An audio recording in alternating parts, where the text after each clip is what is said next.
ಎಲ್ಲರಿಗೂ ಶ್ರೀ ಸತ್ಯದರ್ಶನ ವಾಹಿನಿಗೆ ಸ್ವಾಗತ. ಪ್ರಿಯ ವೀಕ್ಷಕರೇ, ಇಂದು ನಿಮ್ಮನ್ನು ತುಮಕೂರು ಜಿಲ್ಲೆ ಗುಬ್ಬಿ ತಾಲ್ಲೂಕಿನ ಗುಬ್ಬಿ ಪಟ್ಟಣದ ಜವಳಿಪೇಟೆಯಲ್ಲಿರುವ ಶ್ರೀ ಭ್ರಮರಾಂಬ ಮತ್ತು ಶ್ರೀ ಮಲ್ಲಿಕಾರ್ಜುನ ಸ್ವಾಮಿಯ ಇತಿಹಾಸದ ಬಗ್ಗೆ ತಿಳಿಯೋಣ ಬನ್ನಿ. ಶಿಂಷಾ ನದಿಯ ತೀರದಲ್ಲಿ ಚಟಕಪುರಿ ಎಂಬ ಊರಿದ್ದು, ಇಲ್ಲಿ ಅನೇಕ ಋಷಿಮುನಿಗಳು ಪರಮೇಶ್ವರನನ್ನು ಕುರಿತು ತಪಸ್ಸು ಮಾಡುತ್ತಿದ್ದರು. ಕೈಲಾಸದಲ್ಲಿ ಶಿವಪಾರ್ವತಿಯರ ಸನ್ನಿಧಿಯಲ್ಲಿ ಸುಬ್ರಹ್ಮಣ್ಯ ಮತ್ತು ಗಣೇಶರಲ್ಲಿ ಗಣೇಶನಿಗೆ ಪ್ರಥಮ ಸ್ಥಾನ ನೀಡಿದ್ದರಿಂದ ಸಿಟ್ಟಾದ ಸುಬ್ರಹ್ಮಣ್ಯನು ಕೈಲಾಸ ತೊರೆದು ಭೂಲೋಕದ ಶ್ರೀಶೈಲ ಕಾಡಿನಲ್ಲಿ ಅದೃಶ್ಯ ರೂಪದಿಂದ ಧ್ಯಾನ ಮಾಡುತ್ತಾ ಇರುತ್ತಾನೆ. ಕೈಲಾಸದಲ್ಲಿ ಪಾರ್ವತಿ ದೇವಿಯು ಸುಬ್ರಹ್ಮಣ್ಯನಿಲ್ಲದೆ ಇರಲಾರೆನೆಂದು ಸುಬ್ರಹ್ಮಣ್ಯನನ್ನು ಹುಡುಕಿಕೊಂಡು ಶ್ರೀಶೈಲದಲ್ಲಿ ಭ್ರಮರಾಂಬಳೆಂಬ ಹೆಸರಿನಿಂದ ನೆಲೆಸುತ್ತಾಳೆ. ಕೈಲಾಸದಿಂದ ಪರಮೇಶ್ವರನು ಸುಬ್ರಹ್ಮಣ್ಯ ಮತ್ತು ಪಾರ್ವತಿಯರನ್ನು ಹುಡುಕಿಕೊಂಡು ಶ್ರೀಶೈಲಕ್ಕೆ ಬಂದು ಮಲ್ಲಿಕಾರ್ಜುನನಾಗಿ ನೆಲೆಸುತ್ತಾನೆ.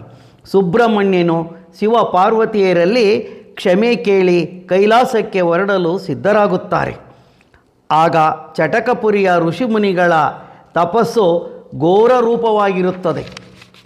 ಇದನ್ನು ಅರಿತ ಶಿವಪಾರ್ವತಿಯರು ಚಟಕಪುರಿಗೆ ಬರುತ್ತಾರೆ. ಋಷಿಮುನಿಗಳ ಬೇಡಿಕೆಯಂತೆ ಶಿವಪಾರ್ವತಿಯರು ಭ್ರಮರಾಂಬ ಮತ್ತು ಮಲ್ಲಿಕಾರ್ಜುನರಾಗಿ ಪೂಜೆ ಸ್ವೀಕರಿಸಿ ಇಲ್ಲಿ ನೆಲೆಸಿ ಈ ಕ್ಷೇತ್ರವು ಎರಡನೇ ಶ್ರೀಶೈಲವಾಗಿ ಪ್ರಕಾಶಿಸಲಿ ಎಂದು ಹೇಳಿ ಕೈಲಾಸಕ್ಕೆ ಹೋಗುತ್ತಾರೆ. ಈ ದೇವಾಲಯದ ಭಕ್ತರಾದ ಗುಬ್ಬಿಯ ಶ್ರೀ ಮಹಾಂತೇಶ್ ರವರಿಂದ ಹೆಚ್ಚಿನ ಮಾಹಿತಿ ಪಡೆಯೋಣ ಬನ್ನಿ.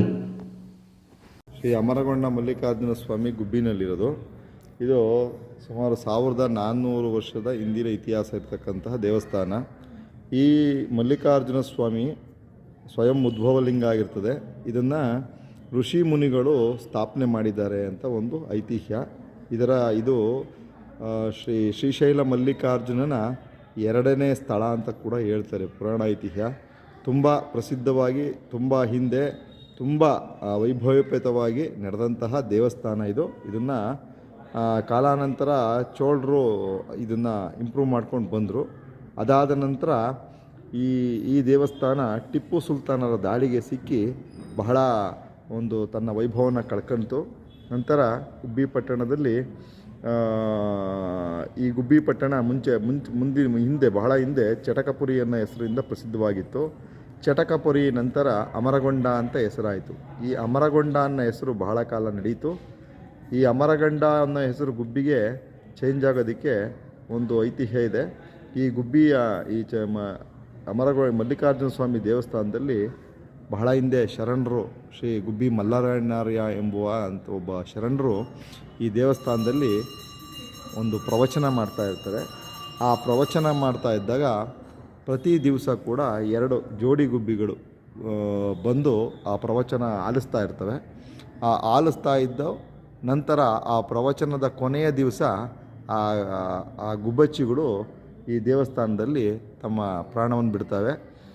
ಅದನ್ನು ಕಂಡ ಗುಬ್ಬಿ ಮಲ್ಲಣ್ಣಾರ್ಯರು ಇದೇ ದೇವಸ್ಥಾನದ ಒಳಗಡೆ ಅವನ್ನು ಒಂದು ಸಮಾಧಿ ಮಾಡಿ ಈ ಅಮರಗೊಂಡ ಅನ್ನೋ ಊರಿಗೆ ಗುಬ್ಬಿ ಅನ್ನೋ ಹೆಸರನ್ನ ಪ್ರಚಲಿತ ಮಾಡ್ತಾರೆ.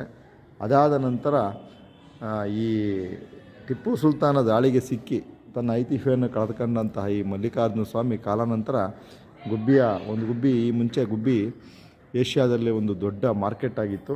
ಯಾಕೆ ಅಂತಂದರೆ ಈ ಗುಬ್ಬಿಯಲ್ಲಿ ಒಂದೊಂದು ಬೀದಿಗೂ ಕೂಡ ಒಂದೊಂದು ಹೆಸರಿದೆ. ದೊಡ್ಡಪೇಟೆ, ಜವಳಿಪೇಟೆ, ಆನೆಪೇಟೆ, ಕಾಯಿಪೇಟೆ, ಆ ಥರ ಒಂದೊಂದು ಬೀದಿಗೂ ಒಂದೊಂದು ಹೆಸರಿದೆ.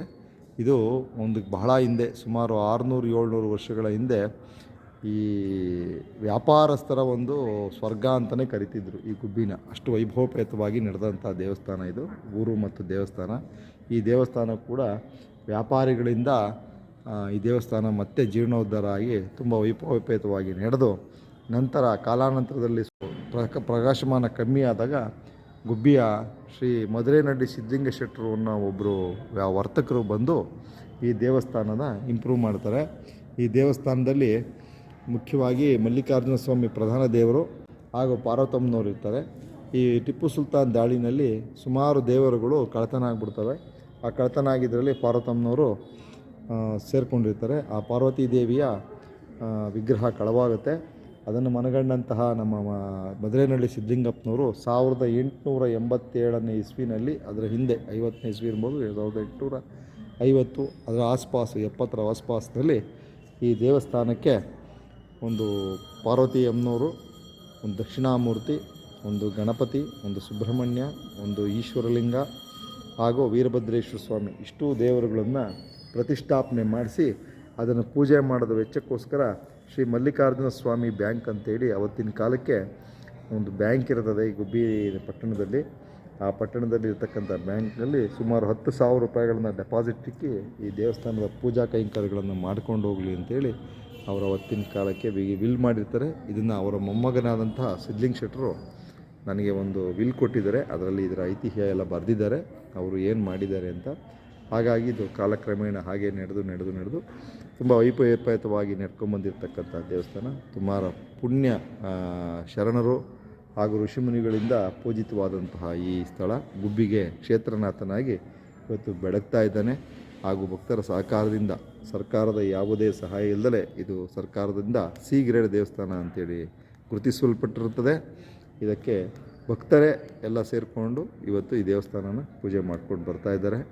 ಇದು ಈ ಗುಬ್ಬಿಯ ಅಮರಗೊಂಡ ಮಲ್ಲಿಕಾರ್ಜುನ ಸ್ವಾಮಿ ದೇವಸ್ಥಾನದ ಒಂದು ಕಿರು ಪರಿಚಯ. ನೀವಿನ್ನು ನಮ್ಮ ವಾಹಿನಿಗೆ ಚಂದಾದಾರರಾಗಿಲ್ಲದಿದ್ದರೆ ಚಂದಾದಾರರಾಗಿ. ಧನ್ಯವಾದಗಳು.